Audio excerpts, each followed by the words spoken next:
জিলহজ মাসের ৯ম তারিখে পবিত্র জুমাতে হাজিরি দেওয়ার তৌফিক দিয়েছেন। এজন্য দিল থেকে সকলে বলছি আলহামদুলিল্লাহ।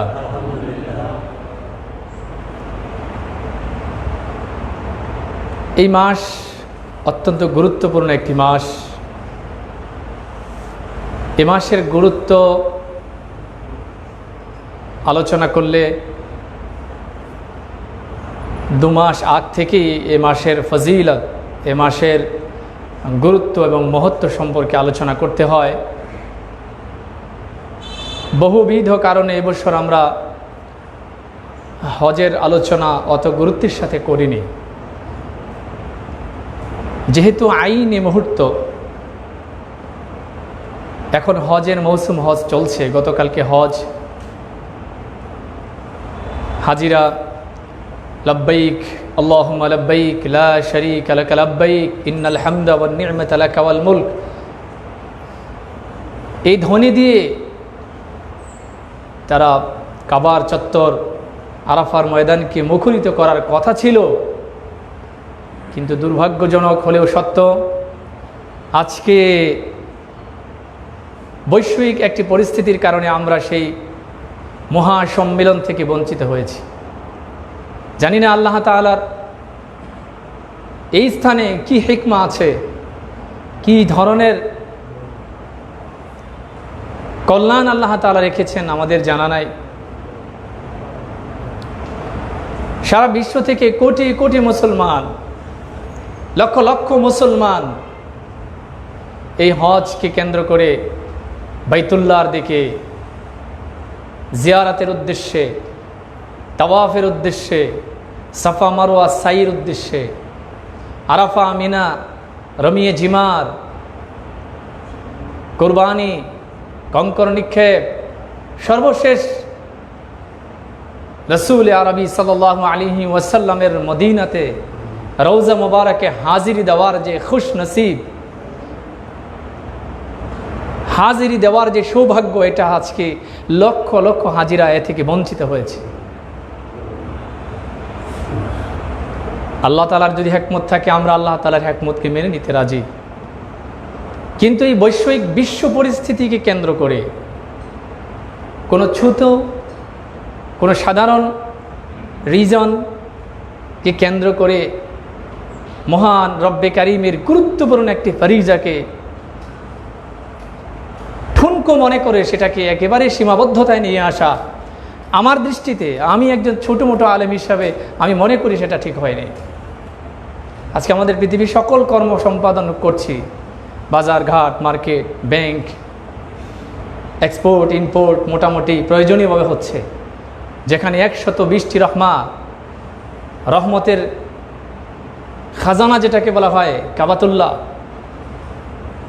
রহমতের অবিরাম ধারা যেখানে বর্ষণ হয়, সেখানে কি আমাদের বৈশ্বিক এই কোনো রিজন, কোনো কারণ আমাদেরকে এটাকে কেন্দ্র করে, এটাকে গুরুত্ব দিয়ে এক বিশাল ফরিজাকে ঠুনকো মনে করে হজকে বাধাপ্রাপ্ত করা? জানি না আল্লাহ তাআলা, জানি না ওরা কতটুকু উদ্দেশ্য প্রণোদিতভাবে করেছেন কিনা, আল্লাহ ভালো জানেন। তো আমার মনে হয়, জানি না এটা দাজ্জালি কোনো ফিতনার অংশ কিনা, বা দাজ্জালি ফিতনার যে গ্রেট ফিতনা হবে সেই ফিতনার রিহার্সাল কিনা, আল্লাহ ভালো জানেন। এটা আমার ব্যক্তিগত মতামত। লক্ষ লক্ষ মানুষের লাব্বাইক ধ্বনি আজকে আমরা শুনতে পেলাম না। মাত্র 2-4 হাজার পৃথিবী মানুষ লাব্বাইক ধ্বনি দিয়েছে। এটা কাবার চত্বরের জন্য মানানসই নয়, এটা আরাফার জন্য মানানসই নয়। যাই হোক, আমরা আল্লাহর কাছে মাপ চাবো। আমরা আল্লাহর কাছে কাকুতি মিনতি করে কায়মানুবাক্যে এই আমাদের অপরাধের কারণে, যে অপরাধের কারণে আমাদের থেকে এই বিশাল নিয়ামতকে ছিনিয়ে নেওয়া হয়েছে, আল্লাহর কাছে আমরা মাপ চাবো। আল্লাহ তাআলা যেন ভবিষ্যতে এই ধরনের পরিস্থিতিতে আমাদেরকে আর সম্মুখীন না করেন। সবাই বলেন আমিন। আজকে আমি আপনাদের সামনে দুটো গুরুত্বপূর্ণ বিষয় আলোচনা করব, যেটা আমি গত সপ্তাহে আপনাদেরকে কিছুটা ইঙ্গিত দিয়েছিলাম। একটি আলোচনা হলো পশু অধিকার এবং জবাইয়ের আদব। আরেকটি আলোচনা করব হালাল জবাইয়ের সায়েন্টিফিক বেনিফিটস। এই দুটো আলোচনা আজকে আপনাদের সামনে করব। অন্যান্য সকল মাসলা মাসাইল আমরা পিছনের গত 3 জুমাতে আলোচনা করেছি, আলহামদুলিল্লাহ সবগুলো আলোচনা হয়েছে। আপনাদের কারো যদি এরপরও মনে কোনো প্রশ্ন জাগে, সেক্ষেত্রে আমাকে বা অন্য কোনো মুতাবার কোনো গ্রহণযোগ্য উলামায়ে কেরামের কাছ থেকে জেনে নেবেন।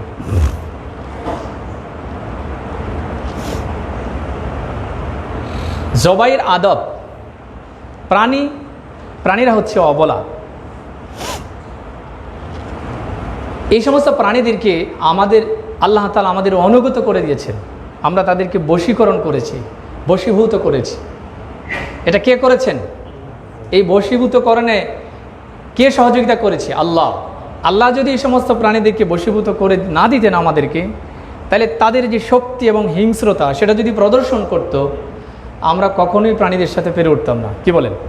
কারণ তাদের হিতাহিত জ্ঞান নাই, তাদের ভালো মন্দ যাচাই বাছাই করার কোনো বোধগম্যতা নাই। তো এদের সাথে আমরা কীভাবে পেরে উঠবো? আমরা তো হিতাহিত জ্ঞান আছে, আমাদের মধ্যে ভালো মন্দ যাচাই আছে।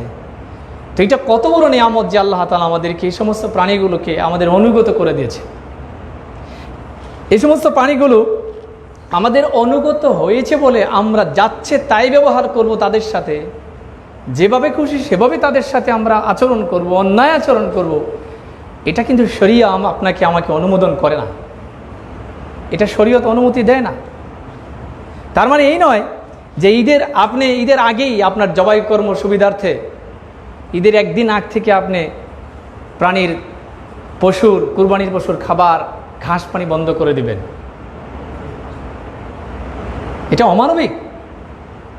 এর মানে এই নয় এই প্রাণী আপনার অনুগত, বশীভূত। এই জন্য এর মানে এই নয় যে এই প্রাণীকে আপনি নিয়ে টানাহেচড়া করবেন, যাচ্ছে তাই ব্যবহার করবেন। এই প্রাণী যখন আপনি শোয়াতে যাবেন, এই প্রাণীর শোয়ায়ে যখন সে মাথা নড়াচড়া করে, যাতে মাথা নড়াচড়া করতে না পারে, তাই আপনার পায়ের বৃদ্ধা আঙ্গুলিটা পশুর চোখের ভিতর দিয়ে আপনি ঢুকিয়ে দিবেন। এটা বর্বর আচরণ। আপনি প্রাণীর সাথে এমন আচরণ ইসলাম অনুমোদন করে না, ইসলাম স্বীকৃতি দেয় না। এই প্রাণী বশীভূত আপনার আমার। এই জন্য আপনি এই প্রাণী শোয়ে দীর্ঘক্ষণ পর্যন্ত সেলফিবাজি করবেন, এটার অনুমোদন শরীয়ত দেয় না। কি ভাই, সেলফিবাজি হয়নি আমাদের? প্রাণী শোয়ে, প্রাণী সামনে রেখে কে কুরবানি দিচ্ছে, ছেলে মেয়ে ভাই বন্ধু বান্ধব সবাই মিলে সেলফিবাজি হয় কি না? এই সেলফিবাজি বন্ধ করতে হবে। এটা প্রাণীর সাথে বেয়াদবি এবং এটা শরিয়া অনুমোদন করে না। তার মানে এই নয় যে প্রাণী আপনার অনুগত তাই আপনি তাকে হাত পা বেঁধে, আপনি বাঁশ দিয়ে তাকে আড়মোড়া বেঁধে, রশি দিয়ে বেঁধে আপনি প্রাণীর সামনে দাঁড়িয়ে আপনার 7 শরিক এবং তাদের বাপ দাদা 14 গোষ্ঠীর ঠাঁই ঠিকানা সহ অত্যন্ত দৃঢ়তার সাথে আবৃত্তি করবেন, এই অনুমোদনও আপনাকে শরীয়ত দেয় না। এই প্রাণী অবলা বলে আপনি প্রাণীকে শোয়ায়ে, আপনি প্রাণীকে বেঁধে আপনি ইচ্ছে মতো আপনি বই খুলে নিবজ্জাহাতে ওয়াজহিয়া লিল্লাযী ফাতারাস সামাওয়াতি ওয়াল আরদা হানিফা, আরও কত দোয়া আছে, সেগুলো তাজবিদ ও তাহলিলের সাথে, গুরুত্বের সাথে, ওয়াকফের সাথে, গুন্নার সাথে, মদের সাথে আপনি পড়তে থাকবেন। এটাও ইসলাম অনুমোদন করে না। এই প্রাণী আপনার অনুগত বলে এই প্রাণীকে শোয়ায়ে আপনি খেচাত ছুরি ধার করবেন প্রাণীর সামনে, এটাও ইসলাম অনুমোদন করে না। প্রাণীকে শোয়ায়ে, প্রাণীকে কষ্ট দিয়ে আপনি অন্য প্রাণীর সামনে আরেক প্রাণী জবাই করবেন, এটাও ইসলাম অনুমোদন করে না। প্রাণী শোয়ায়ে আপনি ছুরি তালাশ করবেন, এটাও ইসলাম অনুমোদন করে না। প্রাণীটাকে শোয়ায়ে তাকে কষ্ট দিয়ে আপনি 7 শরিকের 5 শরিক উপস্থিত আছে আর 2 শরিক এখনও উপস্থিত নাই, সুতরাং তাদের অংশীদারিত্বের যেহেতু একটা ভাগ আছে, তারাও এখানে উপস্থিত থাকতে হবে। 10 মিনিট লাগবে তাদেরকে খুঁজে আনতে, আপনি তাদেরকে খুঁজে আনছেন। প্রাণীটার কি পরিমাণ খুব কষ্ট হচ্ছে, এই অমানবিক আচরণ ইসলাম অনুমোদন করে না। শুধু তাই নয়, এই প্রাণী আপনার বশীভূত। আপনি এই প্রাণীটাকে শোয়াতে গিয়ে, এটা ধস্তাধস্তি করতে গিয়ে এটা বেকায়দায় পড়ে গেল, কখনো মাথা পূর্ব দিকে হয়ে গেল কিংবা মাথা আপনার পশ্চিম দিকে হলো না, বেকায়দায় সেটা কোনো গাছের চিপায় চাপায় পড়ে গেল, এখন আপনাকে তাকে যথেষ্ট কষ্ট করে সঠিক কায়দায় ফিরিয়ে আনার জন্য আধা ঘন্টা পর্যন্ত দস্তাদস্তি করে তার হাত পা ভেঙে দিলেন, তাকে কষ্ট দিলেন, ইসলাম এটার অনুমোদন করে নাই। আমি গত জমাতে বলেছি, প্রাণী জবাই করা, পশ্চিমমুখী হয়ে জবাই করা, এটা মুস্তাহাব। এই মুস্তাহাব আমালের জন্য আপনাকে প্রাণীকে কষ্ট দেওয়ার কোনো অধিকার আপনার নাই, এটা জায়েজ নাই। যেদিকে ফিরিয়ে জবাই করবেন আপনার জবাই সাকসেস হয়ে যাবে এবং জবাই যথেষ্ট হয়ে যাবে। শরিয়া এই ব্যাপারে কোনো ধরনের কিল ও কাল আপনাকে করবে না, কোনো ধরনের আক্রমণ করবে না।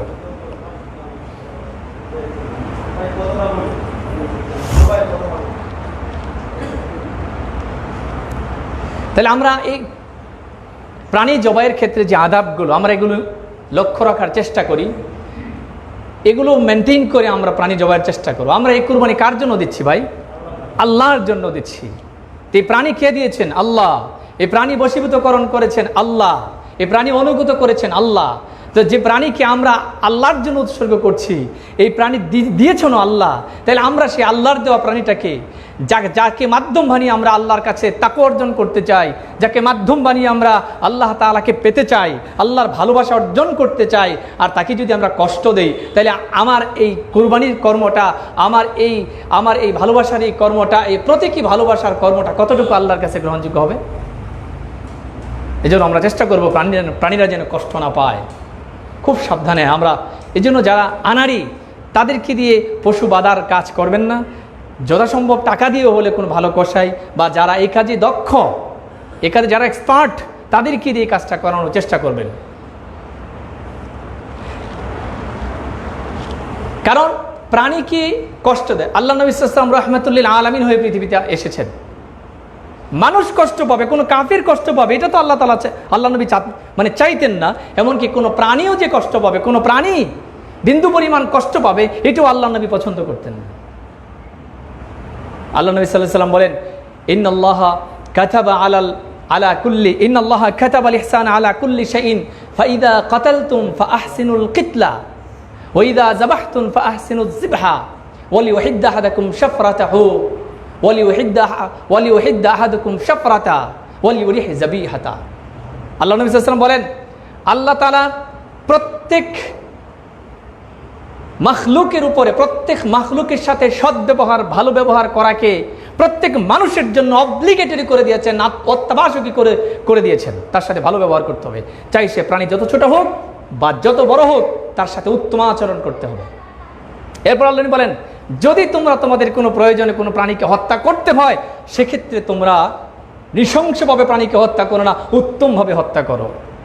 যদি তোমাদের কোনো প্রয়োজনে প্রাণীকে জবা করতে হয়, প্রাণীকে জবাই করে গোশত ভক্ষণ করতে হয়, কুরবানি করতে হয়, সেক্ষেত্রে প্রাণীকে উত্তমভাবে জবাই করো, নির্দয় পাষাণের মতো জবাই করো না। আর সাবধান, তোমাদের ছুরিগুলো যেন ধারালো হয়, যেন তোমাদের প্রাণীগুলো স্বস্তি বোধ করে, আরাম বোধ করে। জবাই করবে আরাম বোধ হতে হবে। আপনি যদি প্রাণীর উপর বসে মই চকম লাগিয়ে ওখানে বসে যদি সেলফিবাজি করেন, আপনার প্রাণীকে আরাম বোধ করবে? আপনার ছুরি যদি ধারালো না হয়, আপনার প্রাণীকে আরাম বোধ করবে? প্রাণীরাও মানসিক প্রেসারে ভোগে, এদেরও মানসিক একটা অস্বস্তি আছে। এক প্রাণীর সামনে আরেক প্রাণী জবাই করবেন, এটা ইসলাম অনুমোদন করে না। সে মানসিকভাবে সে অত্যন্ত পেরেশান হয় এবং সেও বুঝে যে কিছুক্ষণ পরে আমার এই পরিণতি হবে। এই পাষণ্ডের মতো এই পাষণ্ডরা যে কাজ আমার জাতি ভাইকে করেছে, কিছুক্ষণ পর আমাকেও সে কাজ করবে। এই জন্য কোনো প্রাণীর সামনে কোনো প্রাণী জবাই করবেন না। একবার নবী করিম সাল্লাল্লাহু আলাইহি ওয়াসাল্লাম দেখলেন এক সাহাবী জবাই করার জন্য একটা বকরিকে বেঁধে টেনে হেঁচড়ে জবাইখানায়, কসাইখানা নিয়ে যাচ্ছে।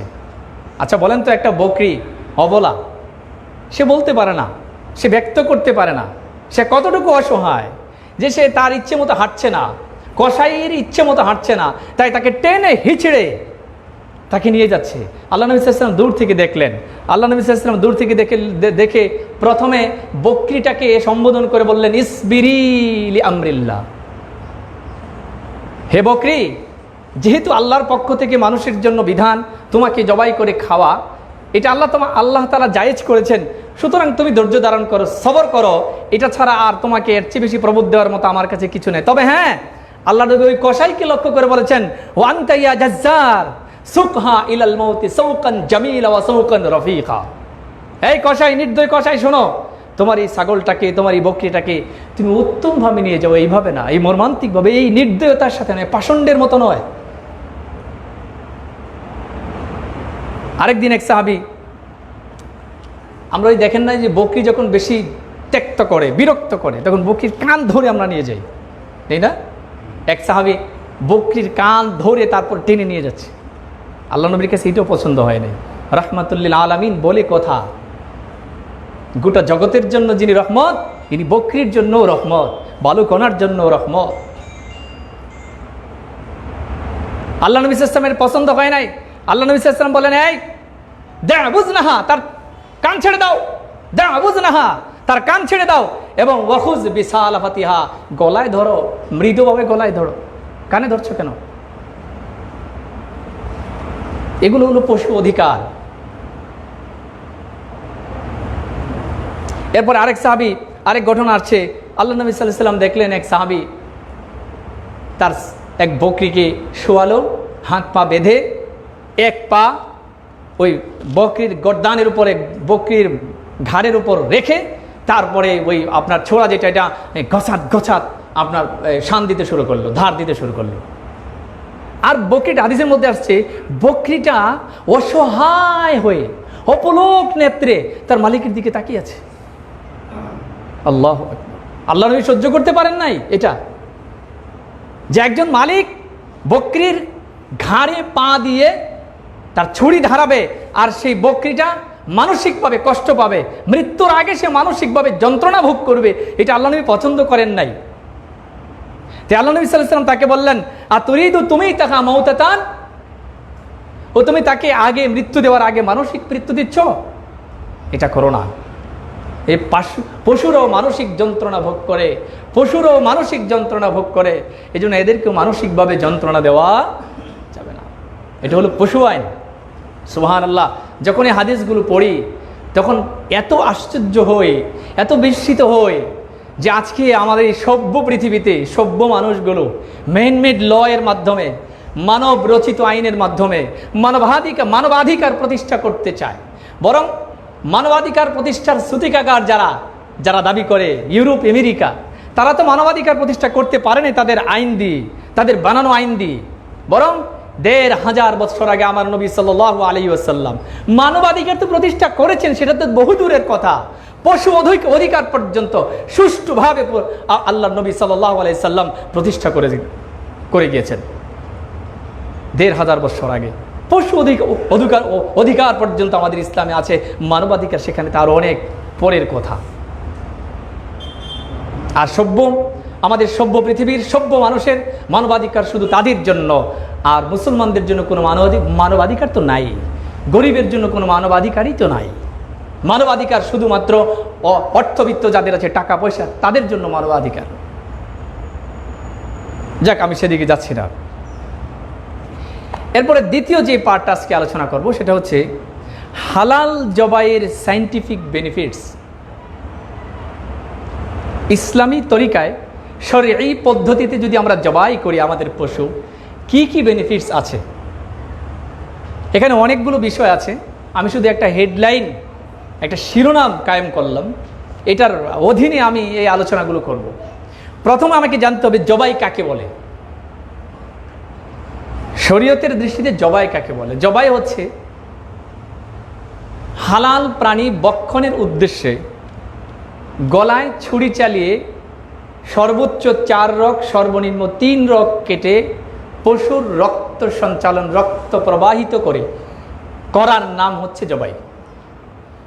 হালাল পশু বক্ষণের নিমিত্তে, বক্ষণের খাওয়ার, গোশত খাওয়ার উদ্দেশ্যে ছুরি চালিয়ে, গলায় ছুরি চালিয়ে 4 রগ, কমপক্ষে 3 রগ কেটে শরীরের সমুদয় রক্ত নিষ্কাশনের ব্যবস্থার নাম হচ্ছে জবাই। এখন এই জবাই কর্ম সেটা হতে পারে গরু, মহিষ, উট, আরও কোনো বড় জানোয়ার যদি থাকে, আর তো নাই, ওটের চেয়ে বড় আছে কিনা জানি না, থাকতে পারে, বন্য গরু হতে থাকতে পারে। সর্বনিম্ন ছোট যে জানোয়ার, যেমন কবুতরের বাচ্চা, কোনো পাখি, চড়ুই যদি খেতে চান, সেক্ষেত্রে তাকেও এই বিধান 4 রগ কাটতে হবে, সর্বনিম্ন 3 রগ কেটে তাকে হালাল পদ্ধতিতে জবাই করতে হবে এবং বিসমিল্লাহি আল্লাহু আকবার, আল্লাহর নাম নিয়েই সেটা জবাই করতে হবে। এই হলো জবাই কাকে বলে সেটা আপনাকে বুঝালাম। এরপরে আপনাদের আরেকটা বিষয় আমাদের জানা অত্যন্ত জরুরি যে জবাইয়ের সময় আমরা কোন কোন রগগুলো কাটবো। এটা গত সপ্তাহে কিছুটা আলোচনা করেছিলাম। প্রথমে আমরা খাদ্যনালী, উইন্ড পাইপ, শ্বাসনালী, থ্রটল যেটাকে বলা হয়, এই দুটো কাটবো। এই দুটো রক্তের সাথে কোনো সম্পৃক্ত না, এটা ব্লাড সার্কুলেশনের সাথে কোনো সম্পৃক্ততা নাই। আর দুই পাশে দুটো রগ আছে, এই দুটো রগের নাম হচ্ছে শাহরগ। এটাকে এই দুটা যদি আপনি কাটেন তাহলে 4টা রগ হয়। সব মিলিয়ে কমপক্ষে 3টা রগ যদি কাটে তাহলে সেক্ষেত্রে আপনি জবাই হালাল হয়ে যাবে। এই দুটাকে ভেসকিউলার বলা হয়। এই দুটা কাটতে হবে। এই দুটো হলো রক্ত সবচেয়ে বেশি সঞ্চালিত হয় এবং রক্ত সবচেয়ে বেশি সাপ্লাই হয় এই দুটো রগ দিয়ে। আর সেটা থাকে হলো 2 সাইডে। অনেকে বলবেন হুজুর এগুলো আমাদেরকে বলে লাভ কি? জবাই তো আপনিই করেন সবসময়। আপনাদের জবাই করা উচিত। আপনাদের পশু আপনারা নিজেরাই জবাই করুন। আমি যে সব সময় জবাই করি এমন কোনো কথা নয়। আর বাসায় কি শুধু কুরবানিতেই আপনি পশু জবাই করেন? বাসা বাড়িতে মুরগি জবাই হয় না? খাসি গরু আপনারা জবাই করেন না খাওয়ার জন্য? সব জবাইয়ের তো একই বিধান। এটা কুরবানির সাথে এটা বিশেষভাবে সীমাবদ্ধতা নয়, নাই। এটা সব জবাইয়ের কথা বলছি। এই 4টা রগ কাটতে হবে। এখন আপনাদের কাছে কিছু প্রশ্ন রাখবো। এই প্রশ্নের আলোকে আমি সেগুলোর উত্তর দেব। 1 নম্বর প্রশ্ন হলো, জবাইয়ের পর গলায় সুচালু ছুরি ঢুকানো যাবে না কেন? খুব খেয়াল করবেন, এটা আজকের আলোচনার বলতে পারেন চুম্বকাংশ। জবাইয়ের পর যখন হুজুর জবাই করলো, কসাই বাবু তার সুচালু ধারালো ছুরির অগ্রভাগটা গলার ভিতরে ঢুকিয়ে দেয়, এটা দেওয়া যাবে না কেন? একটা প্রশ্ন। 2 নম্বর, কেন মুরগি, কবুতর বা অন্যান্য ছোট পশু জবাইয়ের সময় ঘাড় মটকানো বা দেহ থেকে মুন্ডু আলাদা করা যাবে না? খুব খেয়াল করবেন। 2 নম্বর প্রশ্ন, একটার সাথে আরেকটা রিলেটেড। 3 নম্বর, কেন কবুতর বা ছোট মুরগির বাচ্চা জবাই করার সময় ব্লিডিং বা রক্ত সাপ্লাইকে বাধাপ্রাপ্ত করা যাবে না? আমরা অনেকে কবুতরের বাচ্চা জবাইয়ের সময় রক্ত বন্ধ করে দিই যাতে রক্ত প্রবাহিত না। অনেকে ধারণা করে রক্তই তো আমাদের শক্তিশালী দিচ্ছে, এটা চলে যাচ্ছে, তাহলে আমরা খাবোটা কি? এগুলোর উত্তর আজকে পেয়ে যাবেন। তাহলে 4 নম্বর প্রশ্ন হলো, পশুর শরীর থেকে নাপাক রক্ত ও ব্যাকটেরিয়াযুক্ত রক্ত নিষ্কাশনের পদ্ধতি কি? 5 নম্বর প্রশ্ন হলো, 4 রগের বেশি কাটা যাবে না কেন? কটা প্রশ্ন হলো? এই 5টা প্রশ্নের সাথে প্রত্যেকটা একটার সাথে রিলেটেড এবং এই সবগুলো প্রশ্নকে আলাদা আলাদা উত্তর দিতে গেলে আমাকে লাগবে 2 ঘন্টা। তাই সবগুলো প্রশ্নের সমন্বয়ে আমি একটা আর্টিকেল তৈরি করেছি। আমি একটা অল্প আলোচনার মাধ্যমে আমি আপনাদেরকে বোঝানোর চেষ্টা করব। আপনারা এখান থেকে উত্তরগুলো খুঁজে নেবেন।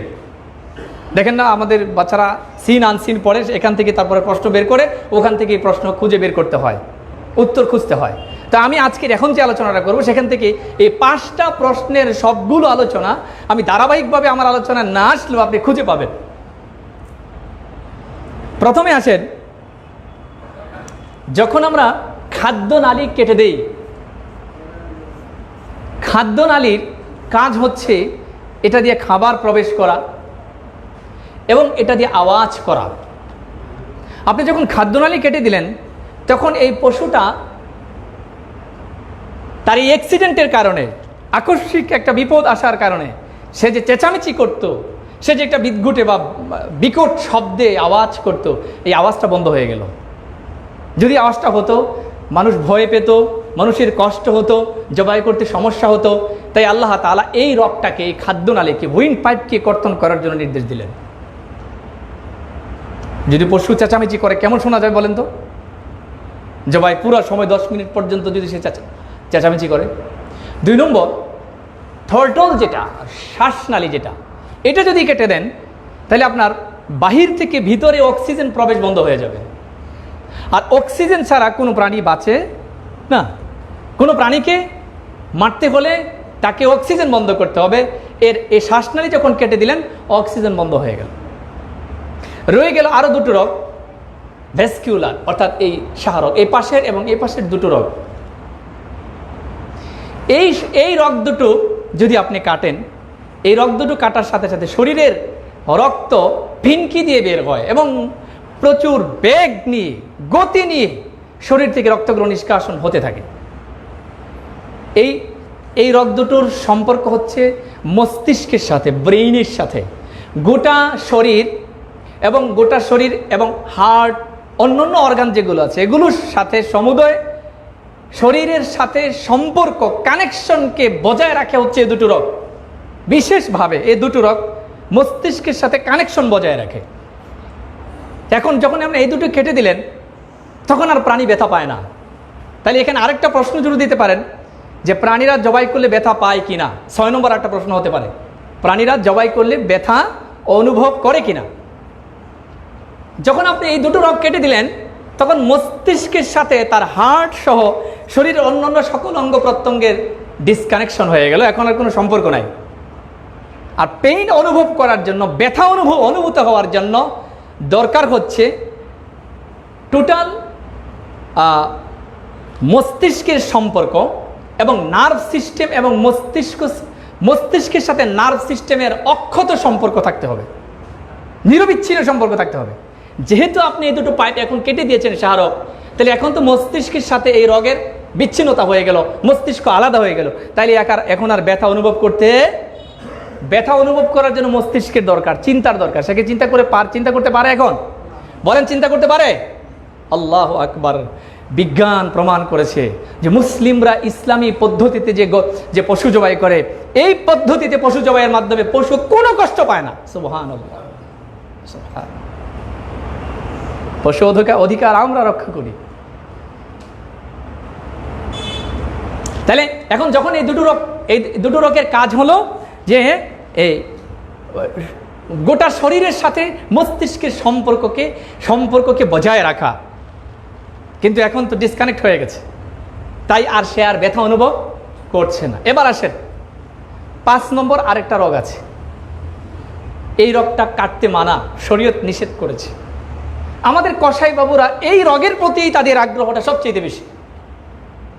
আজকে শুনে যান, আর জীবনে যেন কোনোদিন এই বয়ান করতে না হয় যে কেন ওলামায়ে কেরাম কসাইকে জবাইয়ের পরে তার গলার ভিতরে ছুরি প্রবেশ করাতে নিষেধ করে। আজকে এটা ভালো করে শুনে যান। তাহলে আজ 5ম আরেকটা রগ আছে, যে রগটা থাকে আমাদের যে স্পাইনাল কর্ড আছে, আমাদের যে মেরুদণ্ড, এই মেরুদণ্ডটা সম্পর্ক আমাদের এই ঘাড়ের সাথে হয়ে মাথার সাথে সম্পৃক্ত, মস্তিষ্কের সাথে জুড়েছে। খুব খেয়াল করে শোনেন, যেহেতু শিক্ষিত সমাজ বোঝাতে সক্ষম হবে ইনশাআল্লাহ। এই স্পাইনাল কর্ডের ভিতরে একটা সাদা মগজের মতো একটা রগ আছে, পাতলা। এই রগটা এই ভেস্কিউলারের মতো এত সক্রিয় না, এত বেশি রক্ত সঞ্চালন করে না, তবে মৃদুভাবে, হালকাভাবে সংবেদনশীলতাটাকে বজায় রাখার জন্য, অনুভূতিটাকে বজায় রাখার জন্য হার্ট এবং মস্তিষ্কের সাথে একটা হালকা সম্পর্ক বজায় রাখে জবাই কর্ম করার পরেও। কথা বুঝতে পারছেন? যখন পশু জবাই করে ফেললো, জবাইয়ের পরেও ওই যে একটা রগ যেটা কসাই বাবুরা কেটে ফেলার চেষ্টা করে, এইটার কাজ হচ্ছে মস্তিষ্কের সাথে শরীরের অন্যান্য অঙ্গ প্রত্যঙ্গের একটা হালকা, পুরানা মৃদু সম্পর্ক বজায় রাখে। মৃদু, এটাকে ইংরেজিতে বলা হয় সাবকনসিয়াস মাইন্ড, আমরা যেটাকে বলি সাবকনসিয়াস, অবচেতন মন। এবং এটা খুব তড়িৎ বিদ্যুৎ গতিতে সক্রিয়ভাবে কাজ করে। মাঝখানে একটা উদাহরণ দিই আপনাদেরকে। মনে করুন কেউ আপনি বসে আছেন অন্যমনস্ক হয়ে, আপনার গায়ে একটা সিগারেট, ধরানো সিগারেট আপনার গায়ে লাগিয়ে দিল। আপনি কি চিন্তা করবেন যে আমার গায়ে মোহাম্মদ আব্দুর রহমান একটি সিগারেট লাগিয়েছে, তারপর আমি অনুভব করেছি উফো ব্যথা লেগেছে? এভাবে কি চিন্তা করেন? বরং সিগারেটটা লাগার সাথে সাথে আপনি হাতকে ঝটকা মেরে নিয়ে যান, এরপর আপনি আবিষ্কার করেন যে না, ও আমার হাতে কি লেগেছে? সিগারেট লেগেছে। আরেকটা বিষয় দেখেন, যখন বজ্রপাত হয়, ঘুম করে আওয়াজ হয়, আপনারা দেখবেন অনেক সময় আপনি লাফ দিয়ে উঠার প্রায় 1 সেকেন্ড বা 2 সেকেন্ড পরে আওয়াজ হয়েছে, ঠিক কিনা? এটাকে বলে সাবকনসিয়াস মাইন্ড। এই সাবকনসিয়াস মাইন্ডের সাথে এই যে আমাদের মস্তিষ্কের যে অংশটা সাবকনসিয়াস মাইন্ডের সাথে সম্পৃক্ত, অবচেতন মনের সাথে সম্পৃক্ত, এইটার কানেকশন হলো, এটার কানেকশন বজায় রাখে হলো ওই যে ঘাড়ের ভিতরে যেই রগটা আছে, যেই রগটার প্রতি বেশি লালায়িত কসাই বাবুরা, এই রগটা এই কাজটা করে। তাহলে কি কাজ করে সে এখন মস্তিষ্ককে এবং হার্টকে সিগন্যাল প্রেরণ করতে থাকে এইভাবে যে দেখো একটা অ্যাক্সিডেন্ট হয়ে গেছে। কারণ এই রোগের মূল কাজ হচ্ছে ইমার্জেন্সি মুহূর্তে, অ্যাক্সিডেন্টের সময় ইমার্জেন্সি মুহূর্তে কোনো বিশেষ বার্তা প্রেরণ করা মস্তিষ্ককে এবং হার্টকে। তো এখন সে ইমার্জেন্সি মুহূর্ত না, এখন যখন গলাটা কেটে দিলেন এখন কি ইমার্জেন্সি মুহূর্ত না? এই ইমার্জেন্সি মুহূর্তে একটা গড়বড় হয়ে গেল, একটা অ্যাক্সিডেন্ট হয়ে গেল, একটা অস্বাভাবিক কিছু হয়ে গেল, পশুটা অনুভব করছে। তো এই জিনিসটা এই রক্তটার মাধ্যমে, যেহেতু মূল রক্ত কাটা হয়ে গেছে, এখন আর পুরোপুরি ব্লাড সাপ্লাই বন্ধ, সে মৃদুভাবে তাকে সিগন্যাল করে মাথায় এবং হার্টের মধ্যে যে তোমার শরীরে কোনো অ্যাক্সিডেন্ট হয়েছে, এটাকে আবিষ্কার করো, কি হয়েছে, কেন হয়েছে, কিভাবে হয়েছে। এটাকে আবিষ্কার করতে হলে মস্তিষ্ক সক্রিয় থাকা দরকার। আর মস্তিষ্ক সক্রিয় থাকতে হলে প্রচুর পরিমাণ ব্লাড সাপ্লাই দিতে হবে মস্তিষ্কের ভিতরে। এই জন্য হার্ট সহ শরীরের অন্যান্য সকল অঙ্গ প্রত্যঙ্গ, শরীরের হাত পা অন্যান্য সকল অর্গানগুলো তার সর্বশক্তি ব্যয় করে সকল রক্তের সাপ্লাই, ব্লাড সার্কুলেশন, ব্লাড সাপ্লাইকে মস্তিষ্কের দিকে বেগবান করে দেয়, যাতে করে মস্তিষ্ক চিন্তা করে খুঁজে বের করতে পারে যে এখন কি অ্যাক্সিডেন্ট হয়েছে, এই ইমার্জেন্সি মুহূর্তে আমার কি করা প্রয়োজন, দাঁড়ানো প্রয়োজন না দৌড়ানো প্রয়োজন, নাকি আমি এখান থেকে পালাবো। এই চিন্তা করার জন্য রক্তগুলোকে দ্রুত গতিতে সাপ্লাই করে মাথার দিকে। কিন্তু যেহেতু কিছুক্ষণ আগে আপনি এই শাহরগের 2টি রোগ কেটে দিয়েছেন, এখন রক্ত যখনই মাথার দিকে ঢুকতে যায় তখনই রক্তগুলো কোথায় বের হয়ে যায়? বুঝতে পারছেন আপনারা? এখন রক্তগুলো বের হয়। এই প্রথমবার ব্যর্থ হলো পশুটা, চিন্তা করলো আরো একবার চেষ্টা করা যাক, আরো একবার চেষ্টা করে মস্তিষ্কের সাথে কানেকশনকে নিবিড় করা যায় কিনা। আবার সে হাত পাকে এমন ভাবে নাড়া দেয় এবং হার্ট থেকে প্রচুর রক্তকে, ব্লাডকে পাম্পিং করে, এবং আবার সে মস্তিষ্কের সাথে, ব্রেইনের সাথে সংযোগ স্থাপন করতে চায়, কিন্তু এবারও ব্যর্থ। রক্ত কোথায় যায়? মাথা যেতে পারে? এভাবে ক্রমাগতভাবে 1 বার 2 বার 3 বার 10 50 100 বার প্রাণীটা এভাবে লাফাতে থাকে। এই লাফানোর দ্বারা আপনি বোঝার কোনো সুযোগ নেই যে প্রাণী ব্যথা পায় না। ব্যথার জন্য শর্ত হলো কি? মস্তিষ্ককে ঠিক থাকতে হবে। এখন আপনি যখন কোনো অবচেতন মানুষকে হার্ট ফেল করেছে বা একজন মানুষ অজ্ঞান হয়ে গেছে, আপনি তাকে যদি আগুন দিয়ে সেঁক দেন, সে বুঝতে পারবে? তাইলে যে সে পশুটা লাফাচ্ছে, হাত পা নাড়াচ্ছে, এ কি ব্যথার কারণে? না, তার এই ইমার্জেন্সি মুহূর্তে কি হয়েছে এটা আবিষ্কার করার জন্য সে রক্তগুলো, ব্লাডগুলোকে সে মস্তিষ্কের দিকে ছুড়ে দিচ্ছে। আর মস্তিষ্কের কাছে না যাওয়ার কারণে, না বাধাপ্রাপ্ত হয়ে সবগুলো রক্ত বেরিয়ে যাচ্ছে। এইভাবে ক্রমাগতভাবে রক্ত বেরোতে বেরোতে বেরোতে আপনার পশুটা হালাল হয়ে যায়। আপনার পশুর ভিতরে যত নাপাক রক্ত ছিল, যত নাপাক, যত ক্ষতিকর জার্ম ছিল, যত ব্যাকটেরিয়া ছিল, সব কিছু নিষ্কাশন হয়ে পরিষ্কার হয়ে পশুটা হালাল হয়ে যায়, পশুটা পিওর হয়ে যায়, পশুর গোশত সুস্বাদু হয়ে যায়। সুবহানাল্লাহ বলেন।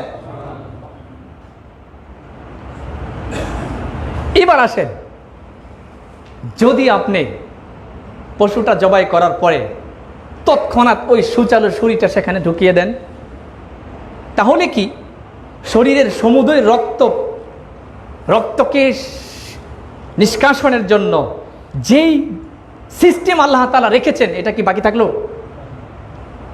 এটা নষ্ট হলো না? এটা ব্যাহত হলো না? তাইলে কি পশুটার রক্ত পুরোপুরি নিষ্কাশন হবে? জার্ম যাবে? ব্যাকটেরিয়া যাবে? যাবে না, কখনো যাবে না। এই জন্য ইউরোপ আমেরিকাতে যারা আপনার ওই বিভিন্ন পদ্ধতিতে গরু জবাই করে, বিভিন্ন পদ্ধতিতে এই গরু জবাইয়ের, যেমন আপনার ওই যে যদিও লেখে হালাল স্লটারিং, হালাল পদ্ধতিতে জবাই, এই হালাল পদ্ধতিতে জবাই আসলে হয় না। তারা সেটা মেশিনের মাধ্যমে গরুগুলো এইভাবে ঝুলিয়ে দেয়, একটা করাতের মতো ছুরি এইভাবে চলতে থাকে, এটা কেটে যায়, পুরা গাড় থেকে আলাদা হয়ে যায়। অথবা কখনো আপনার গুলি করে হত্যা করে, কখনো পাথর দিয়ে আঘাত করে, কখনো অক্সিজেন বন্ধ করে দিয়ে তাকে হত্যা করে, কখনো শিরোচ্ছেদ বা বলিদানের মাধ্যমে তাকে হত্যা করে, কখনো বিভিন্ন উপায়ে হত্যা করে। এই জন্য বিজ্ঞান এগুলোকে নিয়ে রিসার্চ করেছে এবং ইসলামী জবাই এবং অন্যান্য জবাইয়ের সাথে একটা পার্থক্য, এটা এক্সপেরিমেন্ট দাঁড় করিয়েছে যে কোন জবাই সবচেয়ে উত্তম, স্বাস্থ্যসম্মত এবং কোন জবাই সবচেয়ে উত্তম, এটা বের করতে সক্ষম হয়েছে। এবং তারা বলেছে যে অন্যান্য ইসলামী শরিয়ার মোতাবেক জবাই ছাড়া অন্য যত জবাই আছে সমস্ত জবাইয়ের মাধ্যমে পশুর সমস্ত সমুদয় রক্ত ভিতর থেকে বের হয় না, জার্ম থাকে, ব্যাকটেরিয়া থাকে, নাপাক রক্ত থাকে, এগুলো গোশতের সাথে মিশে যায়। এগুলো মানুষের ভিতরে যখন ঢুকে মানুষের কিডনি নষ্ট হয়, মানুষের হার্ট নষ্ট হয়, মানুষের বিভিন্ন অর্গান নষ্ট হয়। কারণ এই আমাদেরকে হেরাকুদ্দম বলা হয়েছে। পশু এহরাকুদ্দম মানে পশুর রক্ত প্রবাহিতকরণ। রক্ত যদি খাওয়া যেত তাহলে আল্লাহ নবী এহরাকুদ্দম বলতেন না, রক্ত প্রবাহিতকরণ বলতেন না। রক্তকে প্রবাহিত করে দিতে হবে, এটা খাওয়া যাবে না। সুতরাং যদি কোনো কসাই এই কাজটা করে, আজকে থেকে কোনো কসাইকে এই কাজ করতে দিবেন। দ্বিতীয়ত ওই কসাই সেটা করে তার হাত পায়ের রগগুলো কাটতে থাকে, এটাও করা যাবে না। এতেও সে পুরোপুরি রক্ত নিষ্কাশনে সে ব্যর্থ হয় এবং পুরোপুরি রক্ত নিষ্কাশন করতে পারে না। এই জন্য কসাইকে এটা দিবেন না। দ্বিতীয়ত মুন্ডু আলাদা করা যাবে না। তৃতীয়ত কবুতর বা ছোটো কোনো প্রাণী জবাই করতে গেলে মনে করছেন কচি বাচ্চা, এটার রক্ত তো খুব ভালো এবং খুব শক্তিশালী রক্ত, তো এইটাই খাইতে হবে। এই জবাই করে আপনি কি করলেন, চিপচাপ দিয়ে ধরে রাখলেন। বলেন তো যেই রক্তটা ভিতরে আছে এখন তার অক্সিজেন বন্ধ হয়ে যাওয়ার কারণে তার হার্ট ফেল করবে। হার্ট ফেল করার কারণে কবুতর বাচ্চাটা মারা যাবে। মারা যাওয়ার কারণে তার যে রক্তগুলো ব্লাডগুলো আছে এগুলো বের হতে না পারার কারণে সেগুলো কোথায় ঢুকবে? গোশতের ভিতরে। কোথায়? আর বিজ্ঞান বলে সবচেয়ে বেশি জার্ম এবং ব্যাকটেরিয়া হচ্ছে রক্তের, প্রবাহিত রক্তের মধ্যে। কথা বুঝতে পারছেন? এই জন্য এই কাজ কখনো করবেন না। দ্বিতীয় আরেকটা প্রশ্ন ছিল, আপনি যখন গার মোটকে দিবেন কোনো প্রাণীর, দেখেন আমরা কবুতর জবাই করি বা মুরগি জবাই করি, এভাবে জবাই করি, এইভাবে আমরা মটকাই দিই, করি কিনা? কখনো এটা করবেন না। এই ভুলটা আমার মধ্যে অনেক সময় হয়েছে। এটা আমি আর এখন থেকে আমি করি না, আর করবো না, ইনশাল্লাহ আপনারা করবেন না। আস্তে আস্তে প্রাণীটাকে আপনি চেষ্টা করেন প্রাণীটা অবচেতন হোক এবং সে তার প্রাণ যাক। সুবহানাল্লাহ। ইসলাম কত সুন্দর ধর্ম, ইসলাম কত সুন্দর, ইসলাম কত সমৃদ্ধ। ছোট থেকে ছোট্ট বিষয়ের মধ্যেও ইসলামের কত সুনির্দিষ্ট সুন্দর নীতিমালা আছে। আল্লাহু আকবার।